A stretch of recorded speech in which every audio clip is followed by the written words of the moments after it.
Hello you guys, welcome back to my YouTube channel. My name is Maleji Mamatiba, and today I am bringing you yet another book review. But before I get into that, please remember to click the subscribe button and do like this video if you can. So moving right along, today's book. Listen, I've been excited since this book was dropped. I've been anticipating this book as soon as I heard that this person was writing, and today finally purchased it, finally read it, and I'm bringing you the book review. The book is titled What is Your Move by the one and only Nicolette Mashile. So Nicolette Mashile, also known as the Financial Fitness Bunny, gives financial education. Literally, her lessons are so relatable, so relevant on things that really matter. You know, so many of the financial concepts can be a little bit tricky, okay? But she breaks it down so nicely, so I will advise you to also check out her YouTube channel.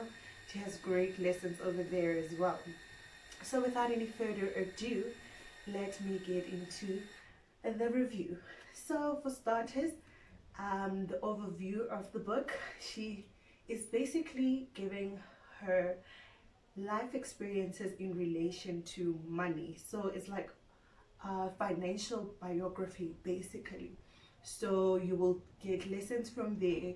Some lessons are more direct and some lessons are more, you know, within the story you can see money. You can tell her matter more. It's a lesson in this thing. So yes, that's the outline of the book. Now getting into the lessons of the book. For starters, she teaches us about the importance of taking certain lessons in our lives. You know, so many of us do not grow up privileged, you know, with a lot of money and some trust fund. So yazi, sometimes you find yourself having only 50 bucks in your bank account or having a little bit of money to budget. So those are really good financial skills or financial lessons that you learn that you should take with you when you start making money. She speaks about how she didn't go out a lot. She didn't like expensive things when she started like her financial journey. She made sure that she didn't increase her lifestyle, like now I'm only wearing, you know, Forever Young, or now I'm gonna get the biggest car, even as her financial situation was improving. So this is how she got to make $1 million, her first million, you know, through like living within her means or even below her means. That's actually the advice, because it's not about how much you earn, darling, it's about how much you keep. So she gets into that, and I really appreciated it because I always felt bad. I'm like, what's Utoka trust fund, but she really got into that so well. And guys, Nicolette is a hustler. I mean, at one point, I don't know if now they have increased, but she had 7 streams of income. I think that is so commendable, the amount of work it takes, dedication, and it also shows us what you can't just rely on one income. Go out there, hustle, get different types of income, make sure that you diversify, you know. So that was good. She also pointed out something that I think was just incredible. She says when she was within her journey and trying to, you know, break through financially, she applied like to about 600 different opportunities. So she sent out about 600 emails. I thought that is commendable. When you know, we send like 5 applications and we out, but she went all out to 600. So shows the level of hard work that we should put in and be focused towards getting certain dreams. So for that, siyabonga. Now moving on, she speaks about different types of investments. She goes way in, like really detailed, really simple.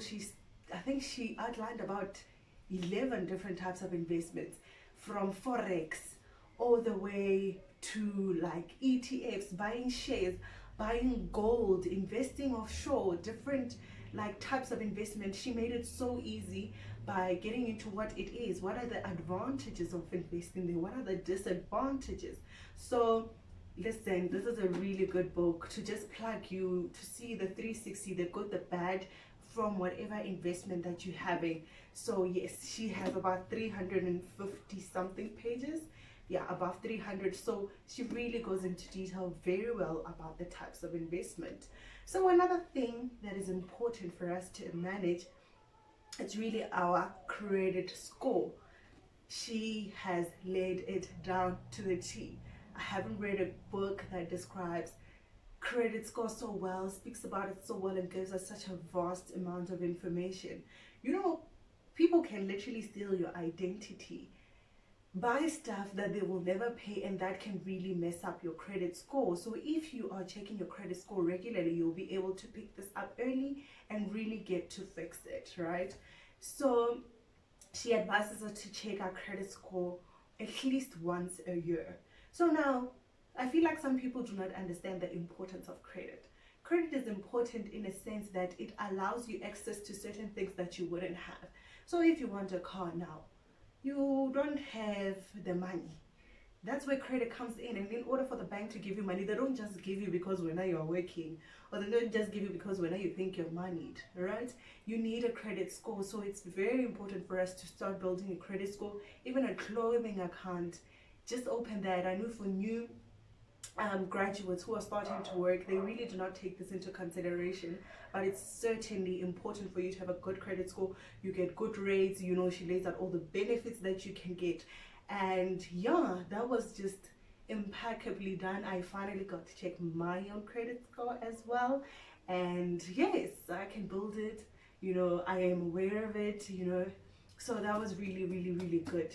Guys, do check this out, because credit is very, very important. It's leverage, because you're using other people's money to advance your own goals, to advance your own dreams. That is like sort of like an advantage if it's well used. Okay, well used. So as we're speaking about houses, she speaks about her house, and yeah, she's paying a lot of money for her house. You will know when you read the book.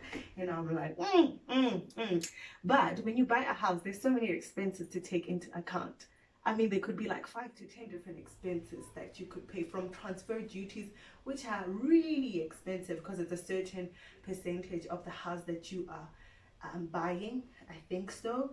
And you have to pay the maintenance, the levies, and all those different types of costs. So if you are interested in buying a house, this is a good book for you to just get a perspective into what is it that you are going to face, what is the process, how long will it take, you know, just all those things that you wouldn't have ordinarily known about. So this is the book for you.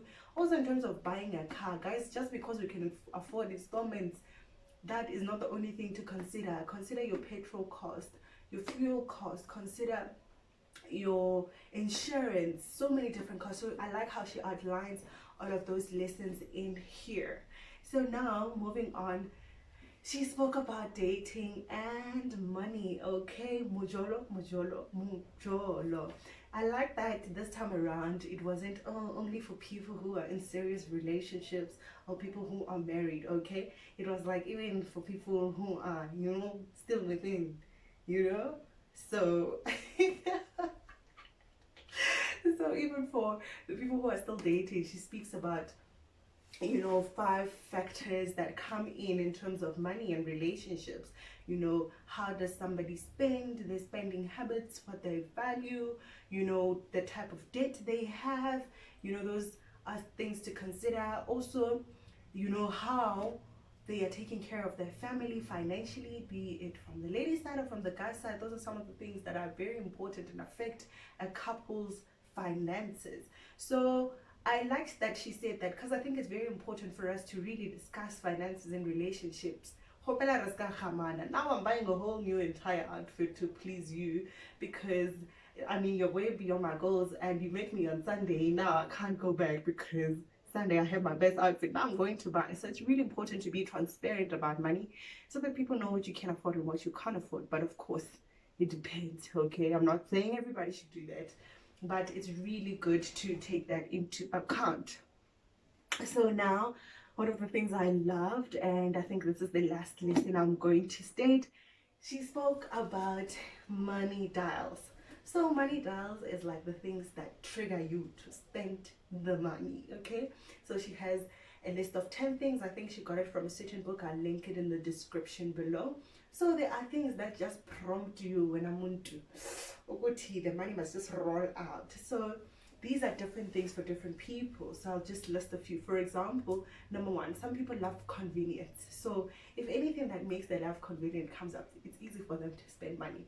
Some people like luxury. So whenever they see luxurious items, the money is going out.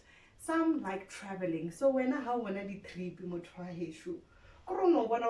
I must be there. So these are the things that naturally get you to spend.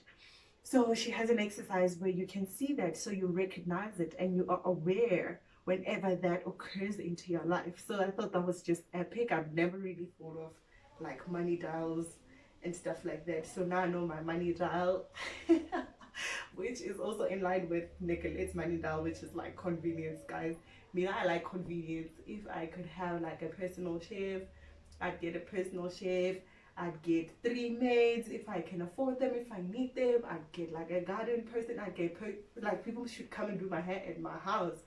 Listen, convenience, convenience all the way. So it's very important to know that, because you can manage it and recognize it. So I thought that was just really cool. And yeah, those are the main lessons I got from the book. So yeah, moving on to what I liked. I loved that it was literally like having a conversation with your rich sister. She is pouring the tea. She's so chilled. The tone is so chilled. I almost felt like you know, we went to a high-end restaurant, of course, with my rich sister, and she's paying the bill. We got drinks, you know, we got food, and we chilling, and she's just like, girl, this is your level up ticket. This is how I got to do what I do and how I got to where I am. So that was really cool. There's Vinek in here. You know, she was laughing. It was literally a conversation, so simple, so easy. No bombastic words that you just like, auntie, udirahala. And making it from her personal story made it so relatable, so nice and flow. Like it flows well. It's easy to follow through. So yeah, that's what I liked. Moving on to what I didn't like. So I would have loved if the book also like gave like lessons directly to the readers, not just saying her story. So maybe like at the end of the chapter I have like certain summary or homework for you, you know, check your credit score, this is what you should do, this is what you should consider for yourself. You know, it is there, but I feel it would have been nicer if it was more obvious. Like I wouldn't mind buying a 500-page book as long as if I get all the benefit and I also get to change my own personal finances. So yeah, that's the only thing. And yeah, that's a great book. Like I say, women can read this book, men can read this book.